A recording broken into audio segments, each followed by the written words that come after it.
In my work with sales teams, we work very hard on an alternative playbook to having sales scripts. In this alternative playbook, we have to be adaptive and listening based, but it's actually easier in terms of our preparation bar and more enjoyable in terms of how you dance with your prospect. You take a turn, they take a turn, you take a turn.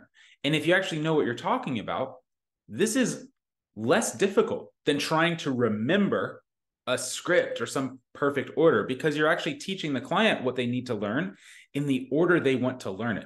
It's more fun. We can talk more about some of those dynamics another time. The main thing that I want to share with you is a huge aha moment we had at one of my sales teams that I train with in a dojo around what level of preparation does a sales rep need to be able to succeed in that environment.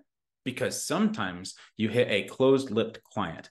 You hit somebody who says, nope, I'm not going to tell you anything about me. I'm just here to research my options. Tell me about you. What do you need to do to handle that? Should you talk for 15 minutes? Should you go through a complete slide deck? Should you talk about the complete company history and philosophy? My answer to most of those is no. You should instead start dancing and see if you can invite them to the dance floor with you. How many total moves should you make, though?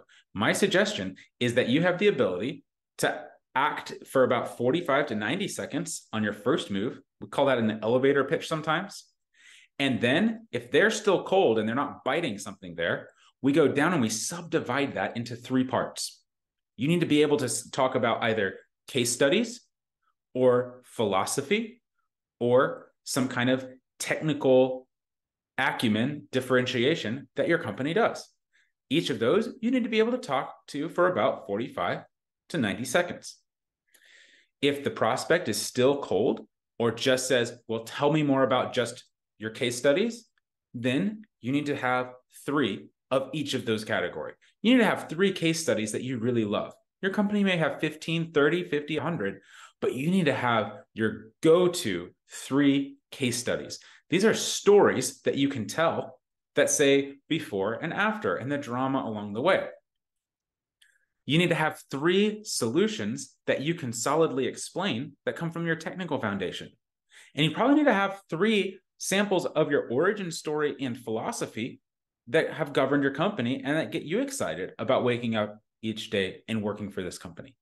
If you have those, worst case scenario, you do talk for about 12 to 15 minutes. But the way that you deploy this content is first the elevator pitch. And you say, we founded our company to solve this problem. And we've had stunning results like this. What else would you like to know? And they say, well, I want to know more or keep going. Something like that. Okay, great. I'd love to tell you about our case studies. We have really strong case studies that range from B2B to B2C to wholesaler. In all of these case studies, we've been able to deliver ROI positive results in under 1 year. And these clients are willing to reference us across the industry, which is why they've done this and this. Name drop, name drop. Stop. That's taking a turn. So our main tactics in this very strategic and free-flowing way of having a sales conversation, which is that we have 1 point per turn, are still supported by having material where we could go, if we needed to, for 12 to 15 minutes, essentially without stopping. What's the most likely thing to happen is you deploy your content 1 point at a time, is this prospect is going to bite at a certain point and they're going to say, tell me more about this. And then you can say, what's got you interested in that? What made you want to double click on that case study, on that technical solution, or on that part of our philosophy? And the conversation is started. Zooming out, the aha moment is this mental model that each sales rep and each founder should be able to pursue a conversation all the way from elevator pitch down to technical specification and case study at least 3 times.